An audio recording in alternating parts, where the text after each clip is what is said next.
This is the High School Football America podcast for August the 19th, 2021. I'm Jeff Fisher. The High School Football America podcast is brought to you by GameStrat, America's premier sideline instant replay system that has outstanding reliability. Its speed is faster than Huddle's sideline. And here's something real big. My coaches talk to me about it all the time. Customer service with Huddle? A little shaky. GameStrat, I can tell you personally, I know the founders, and I know how they pick up the phone and call coaches that have made the switch. They have awesome customer service. To get a demo, go to GameStrat.com, or you can click on the GameStrat banner ad located on every page of HighSchoolFootballAmerica.com. All right, hometown team, our feature here on High School Football America, following the Cherokee Warriors in the High School Football America hometown of Canton, Georgia. They opened the season last night. A hot one. I made it through half the game. I'll be honest with you. It cooked out there. Josh Shaw is on the line, the head coach of the Warriors. Coach, you had long pants on. Maybe that's where I should start. It was hot last night. Well, what are you doing? What are you thinking? They were black at that. Yeah, no, it's just trying to keep a professional, I guess, approach maybe. So that's the first game I've actually allowed my assistants to wear shorts. So, but at least they matched the pants that I was wearing. So, and then we debuted all black uniforms. So it was definitely warm. Yeah, the unis look great. Always good to be in the Corky Kell. You had an impressive win last night, 52-6 over Mays, and want to kind of break it down a little bit here quickly. Big night for your Elite 11 quarterback, A.J. Swan, 4 touchdown passes, I think 3 different receivers. Just want to break it down on both sides of the ball. Let's talk about A.J. first and what you thought of Game 1 performance. Well, we were a little stagnant. The game was delayed about 45 minutes, and we had to go up from warm-ups, and I think that kind of took us a little bit out of our pregame rhythm, and we played the first probably 3 or 4 drives about like we had sat up in the gym for an hour waiting for the game to get started. So, but once we did start moving the ball and start making some plays, AJ was phenomenal from that point on. They were able to get some pressure on us. He was flushed from the pocket several times, made some fantastic throws on the move, hit Caleb Richardson for the 40-yard touchdown after he got flushed out of the pocket, and that was a bullet. So, but just that's kind of what we come to expect from AJ. I've told you every time I've talked to you about him that he is what I consider to be the best quarterback in the state. Yeah, and you know what? One of the things, and we ran this on the story on Wednesday that AJ talked about, and I don't know if you and I have talked about it, but I'd love to have you talk a little bit about what AJ talked about and all of the players, because a lot of these guys have come up through the system, right? These guys are, Cherokee Warriors through and through the youth system and all that. Talk a little bit for the listeners out there about this class of kids, because it's not like they got to high school and found each other. It's a cool story. It really is what encapsulates high school football, right? Yeah, and that's one of the things about where we're at here in Cherokee County is you just don't get a lot of movement. We're not like some of the other larger counties in the state or even nationally where, you've got 15, 16 high schools and kids can go right down the street and enroll in a new school. So kind of what we have, what you see is what you get. And majority of this senior class, we got 28 of them. I would probably say 20 out of the 28 have been playing together all through the junior program, 6th, 7th, and 8th. AJ's been the starting quarterback since the 5th grade. Toby Thompson, Tyler Goddard, several, Ben Rice, our center. So Colt Childers, another offensive lineman for us. A lot of those guys have been together coming through. It's been really fun to watch. I think the most the greatest thing about being a high school football coach is just see the development of young men and to see them when they were little dudes, several years ago running around on the field after our varsity games, and to see them now be seniors is just, it kind of warms your heart. It's really neat to watch. Yeah, when I've talked to all of the kids, they get a big smile. They're like, "Yep, this has been a lot of fun," and now it's coming to an end, unfortunately. But hopefully, it's a deep run into the playoffs. I'm talking with Josh Shaw, the head coach at Cherokee. Hometown team is a feature we've been doing on High School Football America.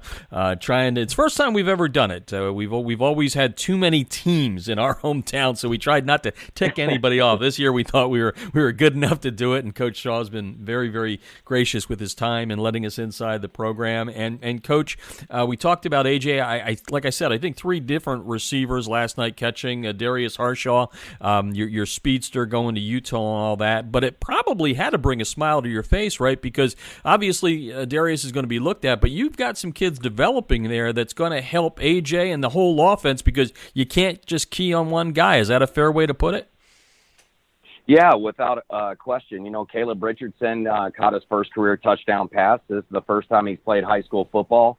He's a 6'5" basketball player, that came out for football this year. And to see, it's tough to play football in 7A in Georgia, having having no experience previously. So he's done a tremendous job. Aiden Moore, who moved here, moved about 10 miles from our rival school, Sequoia, and came over, caught 2 touchdown passes last night. He's going to be phenomenal, looking for big things out of him. Adam Folan, I think he only had 1 catch last night, wasn't a touchdown, but his blocking was probably the best I've ever seen out of a receiver last night.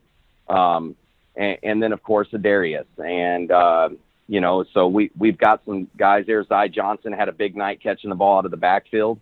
So AJ's got some weapons at his disposal, and I love to see those guys have the opportunity to take it to the house at any given point. Yeah. No one person to key on at this point. You mentioned the word blocking in there. You made some changes up front that you talked about before the preseason began. Give a little bit of grade to the guys last night in the heat out there at West Forsyth. How do you think that line did, the revamped line?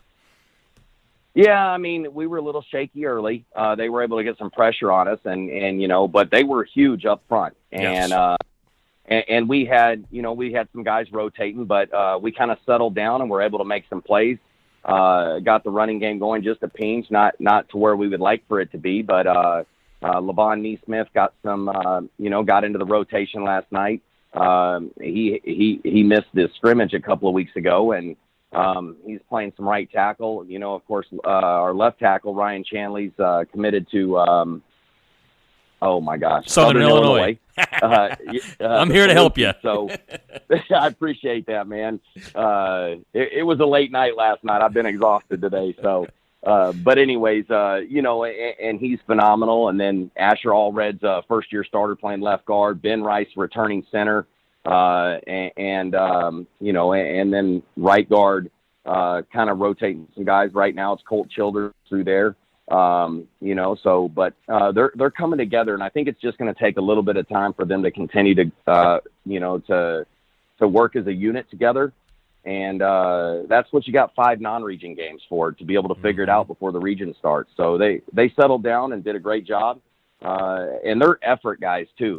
At the end of the day, you're never going to question their effort. They may not block the right guy and may not take the right steps getting there, but they're going to be giving it 100 miles an hour every play. Yeah, no, I heard a lot of good chatter on the sidelines after every series there between that first team. And by the way, you're right. I think I'm still a little dehydrated. I keep drinking the agua today to try and get and I was only there for half the game. But it brings up a good question, or it takes me to the next question, which is, a large victory like that allowed you to give those guys a little bit of a rest, which is good. But it also got some young guys in there too. I wasn't around for the second half, but you got to be happy. I'm sure that some guys got some varsity experience, although it may have been in a mop-up situation.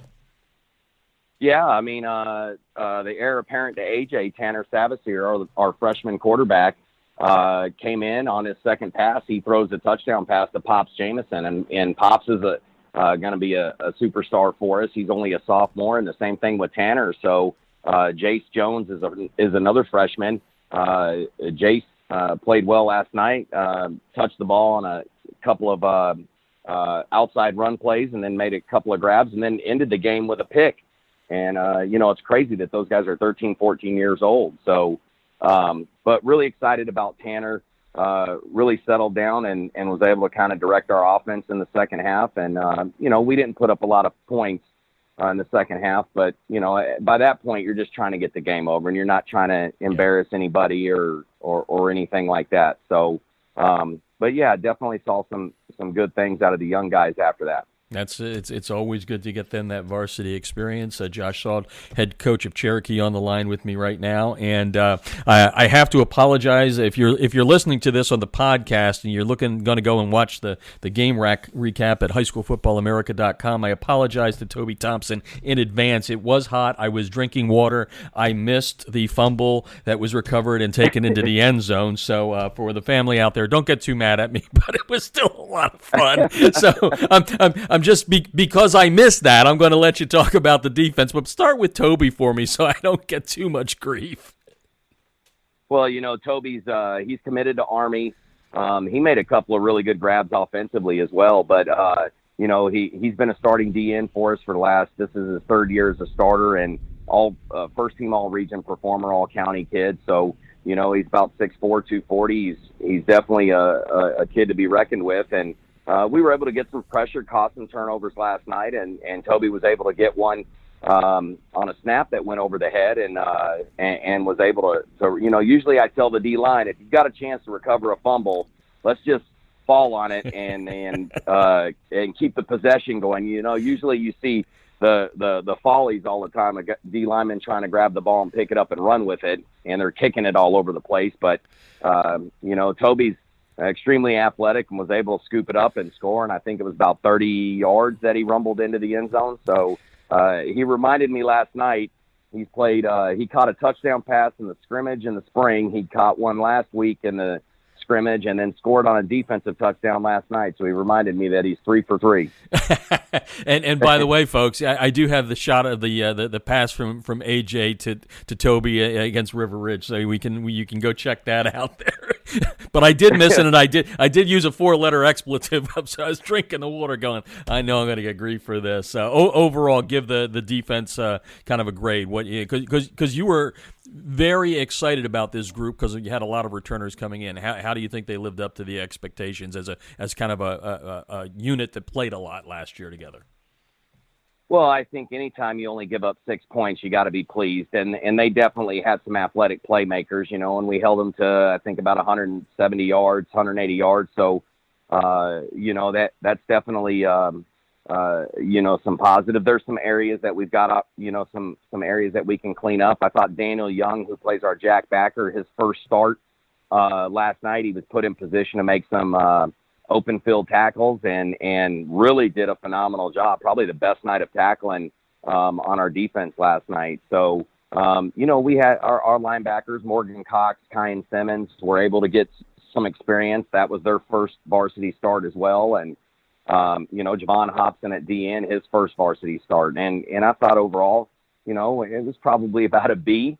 There's some, our pursuit wasn't the greatest.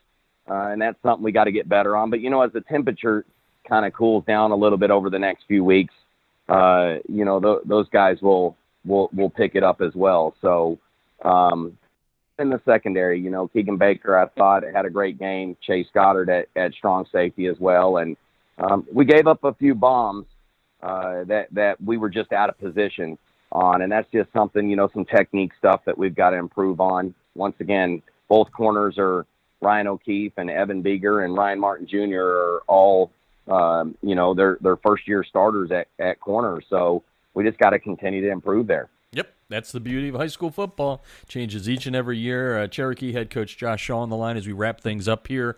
2 more questions for you, Coach. Always a big question, especially when you're playing in the heat and that. How'd you guys come out of that? And anybody get nicked up? You good coming into game 2, or what happened last night? Any problems?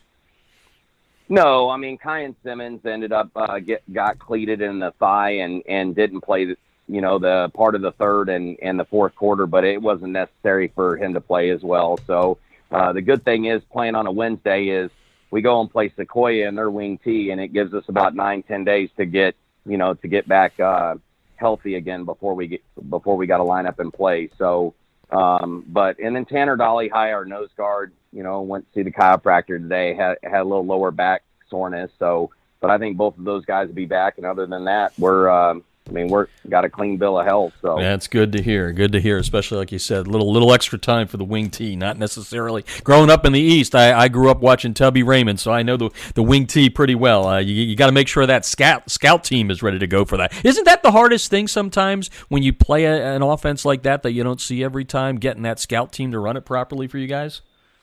Without question, without question. That's why we're going to get started on it tomorrow. We'll follow that up with Monday. Really just coaching the scout team up to run it, but it still doesn't do it justice. Coach Teeter does a phenomenal job with the wing tee and trying to out formation you with it. They only run 5 or 6 plays, but they do it out of a bundle of formations, and your eye discipline has to be phenomenal.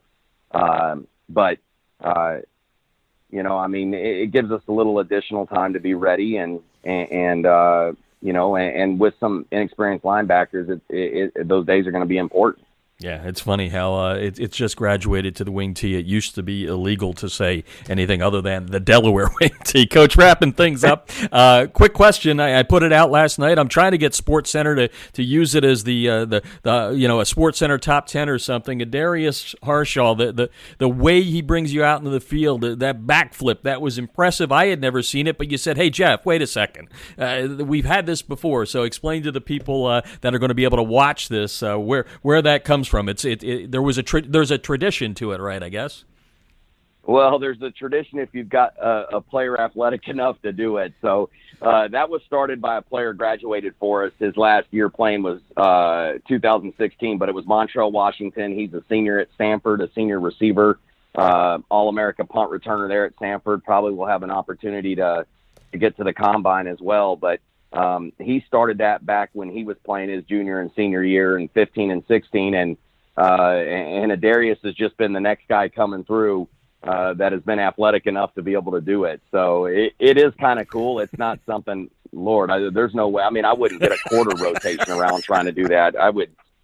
But it just shows you the athleticism that Adarius has. No doubt about it. He had me pumped up. I was ready to hit somebody, although I don't know what my 60-year-old body would have done. Like your quarter flip, I don't even know if I get the quarter. So anyway, hey, Coach, thank you very much for taking the time out of the schedule. Rehydrate there, get a little bit of rest, and we'll talk to you as you get ready for Game 2. But thanks for joining us tonight.